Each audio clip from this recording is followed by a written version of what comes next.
was something magical about two voices meeting on a 70s record. Sometimes they sounded like lovers leaning closer, sometimes like partners realizing they had already drifted apart. The best duets of the 1970s transformed romance, regret, desire, and friendship into conversations we could feel. Whether carried by orchestral pop, raw soul, polished soft rock, or flashing disco rhythms, these performances proved that harmony did not always mean agreement. Often, the most unforgettable moments came when two distinct voices challenged, answered, and completed each other across the airwaves. You don't sing me love songs. Number 1, You Don't Bring Me Flowers by Neil Diamond and Barbra Streisand. And you don't bring me flowers anymore. Some records resemble performances, while others feel like private conversations overheard through a closing door.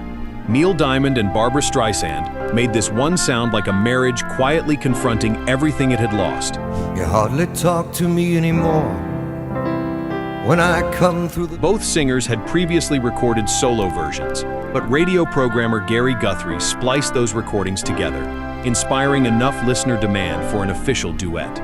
The finished single reached number 1 on the Billboard Hot 100 in 1978. I remember when Diamond's restrained weariness meets Streisand's soaring emotional clarity, yet neither voice overwhelms the other. Their shared disappointment becomes the real drama, unfolding with painful dignity rather than accusation. It's good for you, babe. Romance rarely disappears in one terrible moment. Sometimes it fades through the tender gestures, familiar glances, and loving words that simply stop arriving. Number 3, I Want to Take You Higher by Ike and Tina Turner.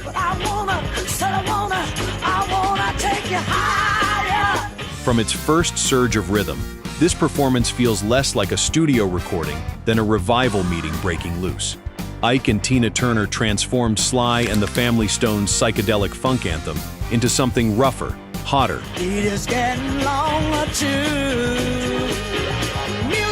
and driven by gospel call and response. Released in 1970 and also credited to the Oates, their version reached number 34 on the Billboard Hot 100 and number 25 on the R&B chart. Tina's vocal ferocity pushes against Ike's muscular band arrangement until the entire record seems ready to overflow. Every shout and answer adds another spark to the gathering fire, pulling listeners directly into the commotion. The greatest duets do more than combine voices.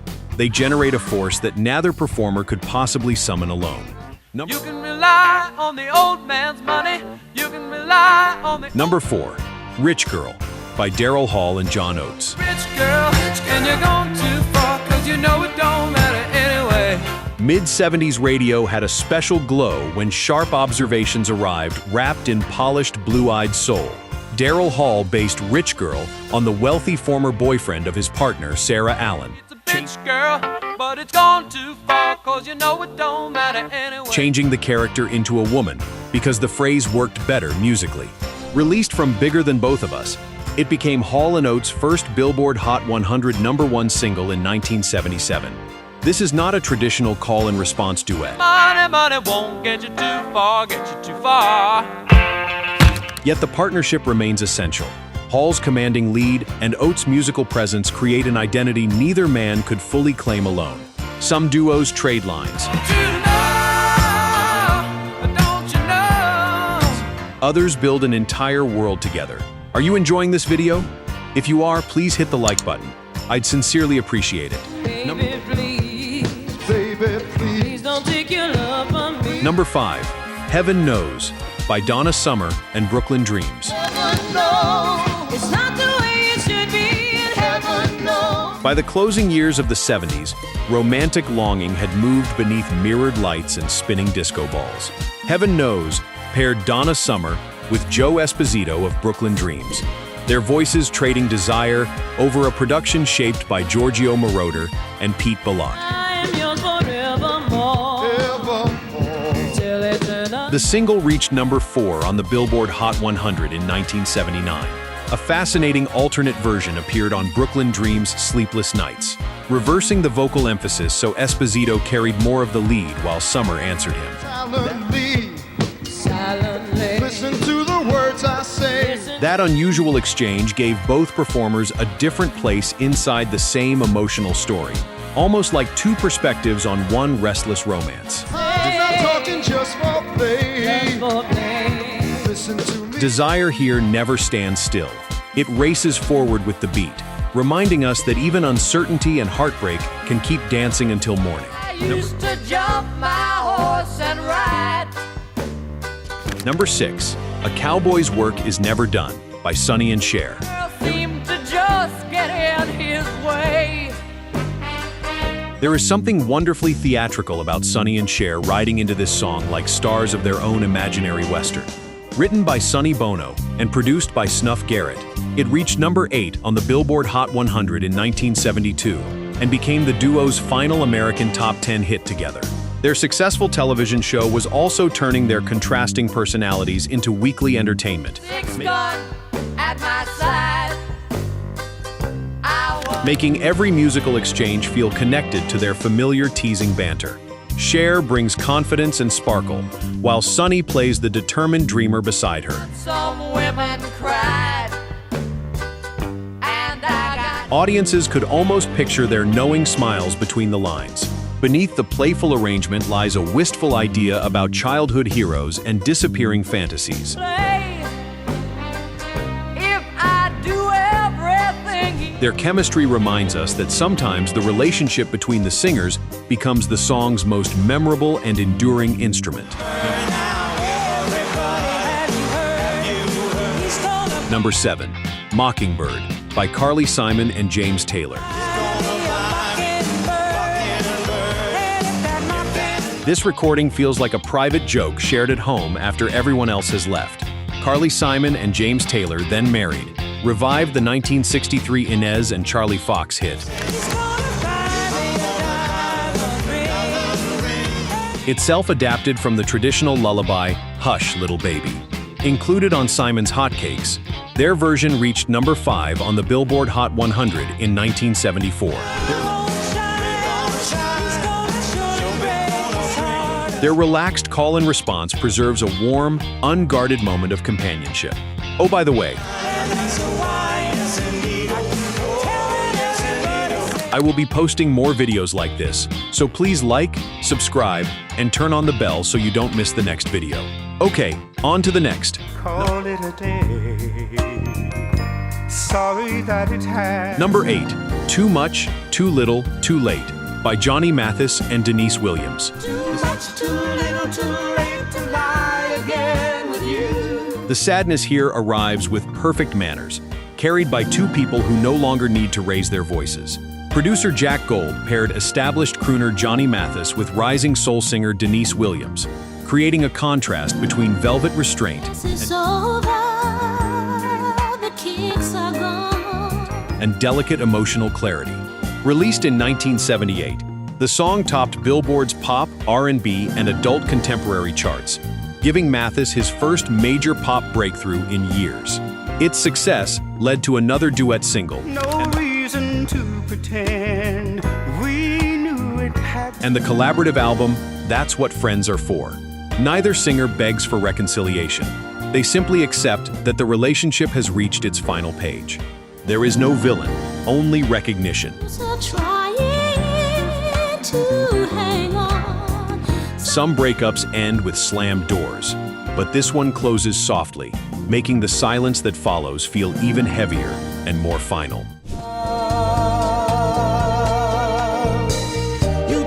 Number 9, Where Is the Love by Roberta Flack and Donny Hathaway. Where is the love you said was mine, all mine? Late night radio seemed made for voices like these, gentle, thoughtful, and unafraid of silence. Written by Ralph McDonald and William Salter. Where Is the Love appeared on Roberta Flack and Donny Hathaway's 1972 collaborative album. It reached number 5 on the Billboard Hot 100. Topped both the R&B and easy listening charts, and earned a Grammy for the duo's vocal performance. Their connection feels effortless because neither singer tries to claim the emotional center. Instead, they pass uncertainty between them, like two people carefully handling something already broken. The restraint makes every question feel more painful. Would you call this one of the decade's most beautifully heartbreaking duets? Comment yes if you agree. Number 10, My Mistake Was to Love You by Diana Ross and Marvin Gaye.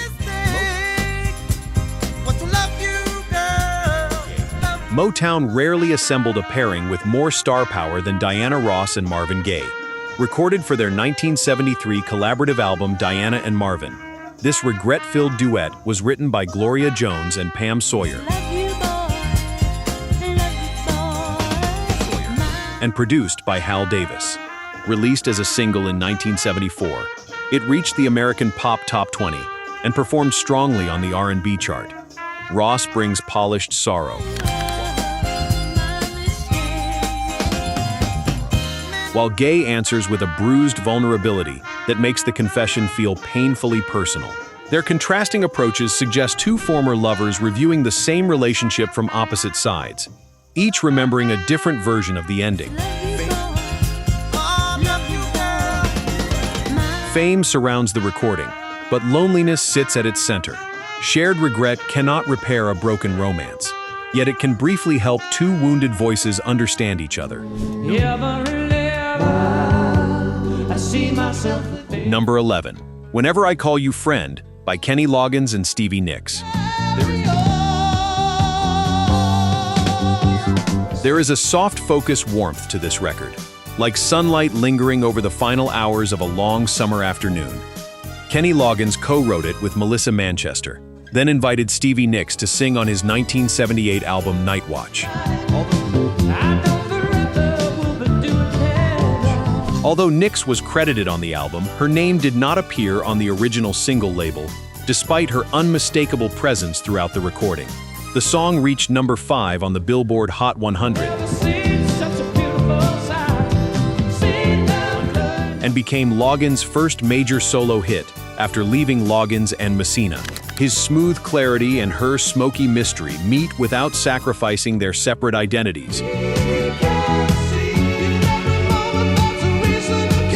creating a harmony that feels both intimate and slightly elusive. Some friendships carry emotions too deep and complicated for ordinary romantic language to explain, define, or comfortably contain. Number 12, One Man Woman / One Woman Man by Paul Anka and Odia Coates. This song belongs to an era when devotion could be expressed without irony, fashionable distance, or fear of sounding sentimental. Written by Paul Anka, it became the second of 4 consecutive hit duets he recorded with Odia Coates. Released in 1974, the single reached number 7 on the Billboard Hot 100, number 5 on the Easy Listening chart, and number 2 in Canada. The conversation begins with betrayal, as Anka's character admits his failure, while Coates gives the wounded partner dignity and emotional strength. Their exchange gradually turns confession into reconciliation, with each response sounding like another cautious step toward trust. Its promise may sound old-fashioned now, yet sincerity gives the record lasting warmth.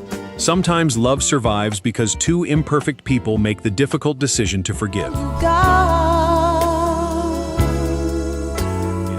Number 13, The Closer I Get to You by Roberta Flack and Donny Hathaway. 6 years after Where Is the Love, Roberta Flack and Donny Hathaway returned sounding calmer, closer, and more certain of what their voices could create together. James Mtume and Reggie Lucas wrote the song,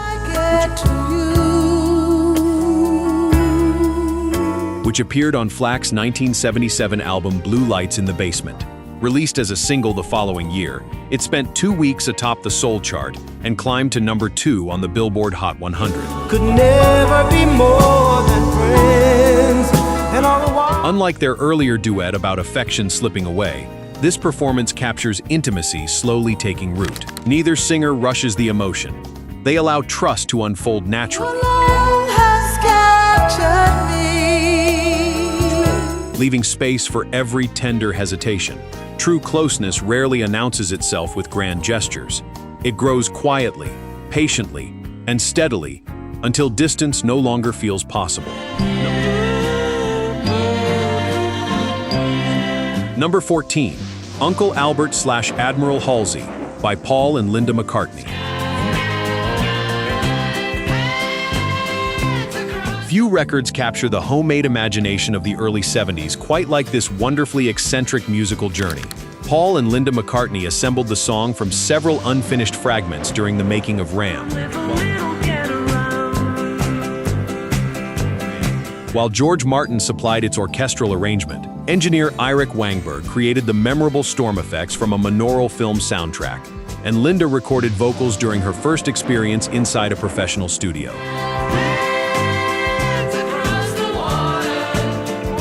Released in 1971, the single reached number 1 on the Billboard Hot 100 and became Paul's first gold record after the Beatles separated.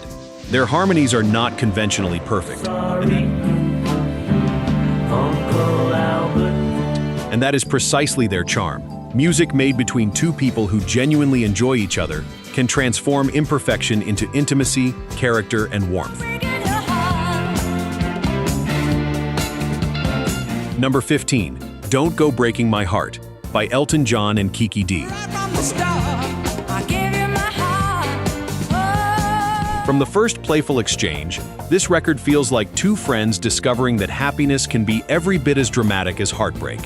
Elton John and Bernie Taupin wrote it as an affectionate tribute to classic Motown duets, using the humorous pseudonyms Anne Orson and Carte Blanche. Released in 1976, it became the first British number 1 single for both Elton and Kiki D. Remaining there for 6 weeks, while also topping the Billboard Hot 100 for 4. Their contrasting voices create a buoyant push and pull, each singer answering the other with warmth, wit, and perfect timing. Nothing sounds forced. Their delight seems to lift the entire arrangement. The decade's definitive duet endures because joy always sounds more convincing when someone equally joyful answers back. The best duets of the 1970s gave us far more than harmony. They offered conversations between lovers, spouses, friends, musical partners, and voices that seemed destined to meet for one unforgettable record.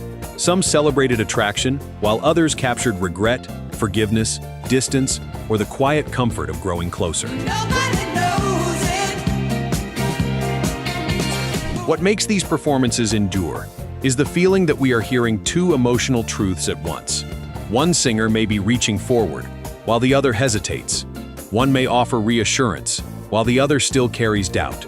Even when the voices blend beautifully, their differences remain, and those differences give every exchange its human tension. These songs also bring back the places where we first heard them: family kitchens, crowded dance floors, car radios glowing after dark, or living rooms where a favorite record turns slowly beneath the needle. Years later, a familiar duet can restore those rooms with astonishing clarity. The music returns, and suddenly so do the people, the conversations, and the versions of ourselves we thought time had carried away. A duet allows us to feel the question and the answer, the wound and the apology, the invitation and the response. It reminds us that music often becomes most powerful when someone is listening closely enough to answer another voice. Which of these performances holds the strongest memory for you? Share your favorite in the comments, and subscribe to Retro Rewind for more stories about the records that continue to bring the past back to life.